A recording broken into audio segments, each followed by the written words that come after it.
Welcome to செல்வி சமையல். இன்றைக்கி செல்வி சமையலில் நம்ம ஒரு சூப்பரான சுவையான டிஃபன் ரெசிபி தாங்க பார்க்க போகிறோம். இட்லி, தோசை எல்லாமே சாப்பிடுவோம். இந்த மாதிரி குழிப்பணியாரம் வந்து நம்மள நிறைய பேர் வந்து செஞ்சு சாப்பிட மறந்துடுறோங்க. ரொம்ப வேலை அதிகம்னு சொல்லிட்டு அப்படிலாம் கிடையாது.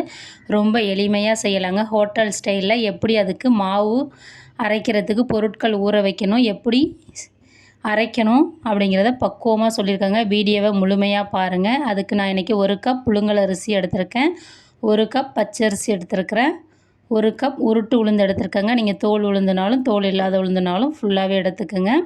1 டீஸ்பூன் அளவுக்கு வெந்தயம் எடுத்திருக்கேன். இந்த அளவுகளை நீங்கள் பயன்படுத்தி 1:1:1:3 1க்கு 1ங்க. நீங்கள் எந்த பாத்திரத்தால் எடுக்கிறீங்களோ அதே பாத்திரத்தால் எடுத்து 8 மணி நேரம் ஊற வச்சுட்டு அரைக்கணுங்க. அரைச்சி அந்த மாவை 8 மணி நேரம் நம்ம புளிக்க வச்சு செய்கிறப்ப அந்த கார குழிப்பணியாரத்தோட டேஸ்ட்டுங்க. நம்ம எப்பொழுதுமே இட்லி மாவில் அவசரத்துக்கு செஞ்சாலுமே இந்த மாதிரி மாவு ஊற வச்சு அரிசி ஊற வச்சு ஹோட்டல் ஸ்டைலில் செஞ்சு சாப்பிட்றப்ப அதோட ருசியே தனிங்க.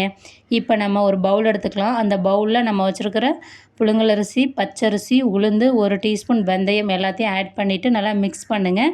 மிக்ஸ் பண்ணிவிட்டு இதில் புழுதி, அழுக்கு எல்லாமே இருக்கும். அதனால் ஒரு 2லேருந்து 3 தடவை நல்லா வாஷ் பண்ணிக்கலாங்க. இப்போ நல்லா நான் மிக்ஸ் பண்ணிட்டேன். மிக்ஸ் பண்ண பிறகு தண்ணி ஆட் பண்ணிக்கிறேன். தண்ணி ஆட் பண்ணிவிட்டு நம்ம இப்போ நல்லா கையால் முறுக்கி நல்லா பிசைஞ்சிக்கிட்டு இருக்கலாங்க. பிசைஞ்சு விட்டிங்கன்னா அதில் இருக்கிற அழுக்கு, அரிசி உளுந்தில் இருக்க அழுக்கு, புழுதியெல்லாம் நமக்கு வந்துடுங்க. உங்களுக்கு விருப்பம்னா நீங்கள் 1 கப் புழுங்கல் அரிசிக்கு பதிலாக இட்லி அரிசி வேணாலும் ஆட் பண்ணிக்கலாங்க. நான் வந்து புழுங்கல் அரிசி ஆட் பண்ணி செஞ்சப்பயே சூப்பராக ரொம்ப மேல் பக்கம் நல்லா மிருதுவாகவும் உள்ளே நல்லா சாஃப்டாகவும் வந்ததுங்க. ரொம்ப எம்மியாக இருந்தது. இப்போ இதை நம்ம தண்ணி மூழ்கிற அளவுக்கு தண்ணி ஊற்றிட்டு ஒரு மூடி போட்டு 8 மணி நேரம் ஊற வச்சுக்கலாங்க. 8 மணி நேரம் கழித்து நம்ம மாவு அரைச்சிக்கலாம். இப்போ 8 மணி நேரம் ஆயிடுச்சிங்க. ஓப்பன் பண்ணி பார்ப்போம். நம்ம ஊற வச்ச அரிசி, உளுந்து எல்லாமே பாருங்கள் நல்லா உப்பி வந்திருக்கு பாருங்கள். ஊறிட்டு நம்ம போட்ட அளவோட நிறைஞ்சு வந்திருக்கு, பவுல் நிறையாங்க. இப்போ இதை மிக்ஸ் பண்ணிவிட்டு இந்த தண்ணியை இருத்து விடுங்க. இருத்து விட்ட பிறகு நான் இன்றைக்கி கிரைண்டரில் தாங்க ஆட்ட போகிறேன். நீங்கள் மிக்சியில் வேணாலும் ஆட்டிக்கலாம், அது உங்களுடைய விருப்பம். கிரைண்டரில் நீங்கள் எந்த மாவு ஆட்டுறதுக்கு முன்னாடியும் கொஞ்சமாக தண்ணி ஆட் பண்ணிவிடுங்க. தண்ணி ஆட் பண்ண பிறகு நம்ம ஊற வச்சுருக்கிற அரிசியும் உளுந்தையும் ஆட் பண்ணிக்கலாங்க.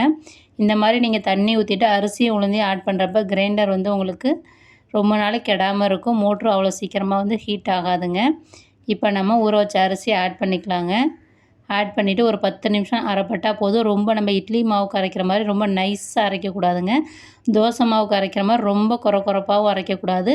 மீடியமான கொரப்பு, ஆனால் கொஞ்சம் கொரப்பாக தான் இருக்கணும். ரொம்ப நைஸாக அரைக்கக்கூடாதுங்க. கொஞ்சம் கொரப்பாக இருந்தால் தான் அந்த காரப்பணியாரம் நம்ம செஞ்சு சாப்பிட்றப்ப கடிக்கிறப்ப அதோட ஃபீலிங் நமக்கு இருக்குங்க. நல்லா டேஸ்ட் கொடுக்குங்க. இப்போ பாருங்கள், ஓரளவு நமக்கு மசிஞ்சு வந்திருக்கு மாவு. 1/2 இருக்குது பாருங்களேன். இந்த மாதிரி இருக்கணுங்க. 1/2 பாதி அந்த மாதிரி கிடையாது, கொஞ்சம் லைட்டாக இருக்கணும். அந்த மாதிரி கொரப்பாக இருக்கணும்னு சொல்லுவாங்களா, அந்த மாதிரி. இப்போ நமக்கு மாவு நல்லா பக்குவமாக அரைப்பட்டுருச்சுங்க. இதை நம்ம ஒரு பவுலுக்கு வந்து ட்ரான்ஸ்ஃபர் பண்ணிக்கலாம். ட்ரான்ஸ்ஃபர் பண்ணிவிட்டு 1 டீஸ்பூன் அளவுக்கு உப்பு ஆட் பண்ணிக்கிங்க. இந்த அளவுக்கு 1 டீஸ்பூன் உப்பு வந்து கொஞ்சம் கம்மியாக தான் இருக்கும். ஆனால் நம்ம சட்னி கூட சேர்த்து சாப்பிட்றப்ப இந்த உப்பை வந்து பேலன்ஸ் பண்ணிவிடுங்க. அதனால் நான் 1 டீஸ்பூன் உப்பு ஆட் பண்ணி இந்த மாதிரி கை வச்சு நல்லா பிசைஞ்சு விட்டுக்குங்க. அப்போ தான் உங்களுக்கு மாவு நல்லா புளிச்சு வரப்போ நல்லா உப்பி புளிச்சு வருங்க. நல்லா சூப்பராக சாஃப்டாக புளிச்சு வரும். கை வச்சு பிசைங்க மாவை, கரண்டியால் பிசையாமல் கை வச்சு பிசைங்க. 1லேருந்து 2 நிமிஷம் பிசைஞ்சிட்டு ஒரு மூடி போட்டு 8 மணி நேரம் அதை புளிக்க விட்டுக்கலாங்க. அது புளிக்கட்டும் மாவு. அதுக்குள்ளே நம்ம காரக்குழி பணியாரத்திற்கு தேவையான தாளிப்பு பொருட்கள் என்னென்னு பார்ப்போங்க. அதுக்கு நான் இன்றைக்கி 2 பெரிய வெங்காயம் பொடியாக கட் பண்ணி வச்சுருக்கேங்க. இது 1 கப் அளவுக்கு வந்திருக்கு. ஒரு கொத்தமல்லி இலைகள் பொடியாக நறுக்குனதுங்க, கொஞ்சம் கருவேப்பிலை இலைகள் பொடியாக நறுக்குனது, இஞ்சி வந்து பொடியாக நறுக்குனது, காரத்திற்காக பச்சை மிளகா 2லேருந்து 3 பச்சை மிளகாங்க பொடியாக நறுக்குனது, 1/4 கப் அளவுக்கு நைஸாக கேரட்டை வந்து துருவி வச்சுருக்கேங்க. இது ஆப்ஷனல் தான், உங்களுக்கு விருப்பம்னா ஆட் பண்ணிக்கலாம், இல்லைனா நீங்கள் ஸ்கிப் பண்ணிக்கலாம். 1 டேபிள் ஸ்பூன் அளவுக்கு வெள்ளை உளுந்து, 1/2 டீஸ்பூன் அளவுக்கு கடுகு, 1 டேபிள் ஸ்பூன் அளவுக்கு கடலை பருப்புங்க. வாங்க இப்போ நம்ம தாளிப்பு எப்படி செய்கிறதுன்னு பார்ப்போம். அடுப்பு ஆன் பண்ணிவிட்டு வானல் வச்சுக்கிங்க. வானலில் 1 டீஸ்பூன் அளவுக்கு எண்ணெய் ஆட் பண்ணிக்கிங்க. எண்ணெய் நல்லா சூடாகணும். சூடான பிறகு நம்ம வச்சுருக்க கடுகு ஆட் பண்ணிக்கலாங்க. உளுத்தம்பருப்பு ஆட் பண்ணிக்கலாம். நீங்கள் முழு உளுத்தம்பருப்பு வேணாலும் ஆட் பண்ணலாம். அப்படி இல்லைனா அரை உளுத்தம்பருப்பு இருக்குது பார்த்தீங்களா, அதை ஆட் பண்ணிங்கன்னா இன்னும் நல்லதுங்க. நான் முழுசாக தான் ஆட் பண்ணியிருக்கேன். கடலைப்பருப்பையும் ஆட் பண்ணி நல்லா பொன்னிறமாக இதை வறுத்துக்கலாங்க. அடுப்பை சிம்மில் வச்சுட்டு பொன்னிறமாக வறுத்துக்குங்க. இப்போ பாருங்கள் நல்லா நமக்கு வறுபட்டு வந்திருக்கு. வறுபட்ட பிறகு நம்ம காரத்திற்காக நைஸாக கட் பண்ணி வச்சுருக்கோம் பார்த்தீங்களா பச்சை மிளகாவை ஆட் பண்ணிவிட்டு அதையும் எண்ணெயில் நல்லா வதக்கி விட்டுக்கலாங்க.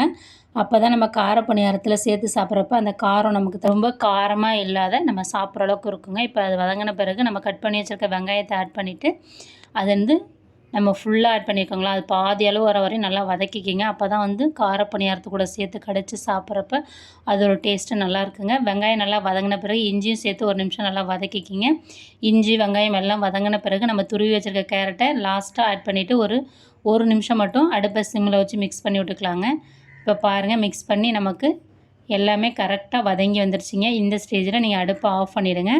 ஆஃப் பண்ணிவிட்டு அதே ஹீட்டில் நம்ம பொடியாக கட் பண்ணி வச்சுருக்கிற கருவேப்பிலை இலைகள், பொடியாக கட் பண்ணி வச்சுருக்கிற கொத்தமல்லி இலைகளை ஆட் பண்ணிவிட்டு நல்லா மிக்ஸ் பண்ணுங்கள். மிக்ஸ் பண்ண பிறகு இந்த நம்ம வதக்கின பொருளெல்லாம் நல்லா ஆறணுங்க. ஆறுனதுக்கு அப்புறம் தான் நீங்கள் மாவில் சேர்க்கணும். அதுக்குள்ளே சேர்க்கக்கூடாது. சேர்த்தா உங்களுக்கு வந்து பணியாரம் கொஞ்சம் கல் மாதிரி இருக்கும், சாஃப்டாக வராதுங்க. இப்போ பாருங்கள் நம்ம 8 மணி நேரம் மாவை நல்லா புளிக்க வச்சாச்சு. புளிச்சிட்டு எவ்வளோ சூப்பராக புளிச்சு வந்திருக்கு பாருங்கள். நல்லா பபிள்ஸோட சூப்பராக புளிச்சு வந்திருக்கு. இதை நல்லா கரண்டியால் 2லேருந்து 3 தடவை நல்லா மிக்ஸ் பண்ணி விட்டுக்குங்க. கொஞ்சம் திக்காக இருக்குது மாவு, அதனால் கொஞ்சம் தண்ணி ஆட் பண்ணிக்கலாங்க. நம்ம அரைக்கிறப்பே தண்ணி நிறைய சேர்த்து அரைக்கக்கூடாது. கொஞ்சம் திக்காக இருந்தால் கூட நமக்கு தேவைன்னா நம்ம தண்ணி ஆட் பண்ணிக்கலாங்க. இதை ஞாபகம் வச்சுக்கிங்க. இப்போ நம்ம வதக்கின பொருளெல்லாம் நல்லா ஆறிடுச்சிங்க. ஆறின பிறகு அந்த பொருள் எல்லாத்தையும் இந்த மாவில் போட்டு நல்லா மிக்ஸ் பண்ணிங்கன்னா இன்னும் மாவு வந்து உங்களுக்கு திக்காகிற மாதிரி தாங்க இருக்கும்.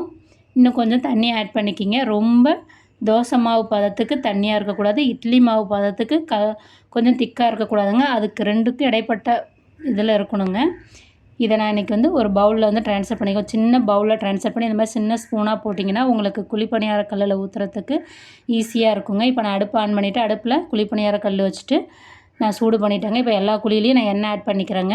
நீங்கள் நெய் வேணாலும் ஆட் பண்ணிக்கலாங்க. ஆட் பண்ணிவிட்டு இந்த மாதிரி ஸ்பூனால் கொஞ்சம் கொஞ்சமாக எடுத்துகிட்டு ஸ்பூனில் பின்பக்கம் உங்களுக்கு கீழே விழுகிற மாதிரி இருந்தால் அந்த பாத்திரத்தோட வரம்பில் அதை வந்து வலிச்சு விட்ருங்க. இப்போ நான் எல்லா குழியும் வந்து ஃபில் பண்ணிட்டேன் பாருங்கள். இது நான் 12 குழி இருக்கிறதுல ஊற்றிருக்கேன். நீங்கள் எந்த குழியில் வேணாலும் ஊற்றிக்கலாம், அது உங்களுடைய விருப்பம். ஒரு 2 நிமிஷம் நல்லா வேகணுங்க.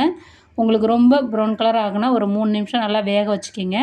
அப்போ தான் நல்லா ப்ரௌன் கலர் ஆகும். இல்லைனா லைட் கலராக இருக்குன்னா லைட் கலராக இருக்குங்க, அது உங்களுடைய விருப்பம். இப்போ இதை நல்லா இந்த மாதிரி குச்சி வச்சு திருப்பி விட்டுக்கலாம். அப்படி இல்லைனா நீங்கள் ஸ்பூன் வச்சு வேணாலும் திருப்பி விட்டுக்கலாங்க. இந்த குச்சால் உங்களுக்கு ரொம்ப எக்ஸ்பீரியன்ஸ் இருந்தீங்கன்னா நீங்கள் இன்னொரு கையை டச் பண்ணாத கூட நீங்கள் திருப்பி விட்டுக்கலாம்.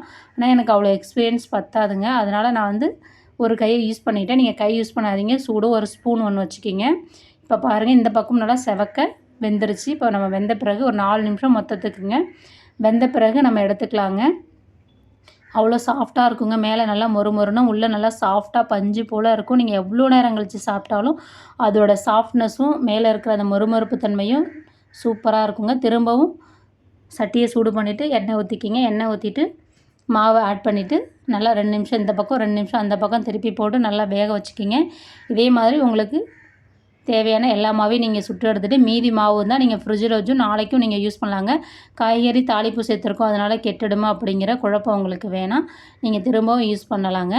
இப்போ நமக்கு எல்லா குழிப்பணியாரமும் சுட்டு ரெடி ஆகிடுச்சு பாருங்கள். நான் இன்றைக்கி குழிப்பணியாரத்து கூட கொத்தமல்லி கருவேப்பிலை சட்னி தாங்க சர்வ் பண்ணுறேன். கொஞ்சம் காரமாக சர்வ் பண்ணிங்கன்னா சூப்பராக இருக்குங்க. இதே மாதிரி நீங்களும் உங்கள் வீட்டில் கார குழிப்பணியாரத்துக்கு மாவு அரைச்சி சுட்டு செஞ்சு பார்த்துட்டு எப்படி இருந்ததுன்னு சொல்லுங்கள். நம்ம சேனலை லைக் பண்ணுங்கள், ஷேர் பண்ணுங்கள், சப்ஸ்கிரைப் பண்ணுங்கள், கமெண்ட் பண்ணுங்கள். Thank you very much. நெக்ஸ்ட் வீடியோவில் பார்ப்போம்.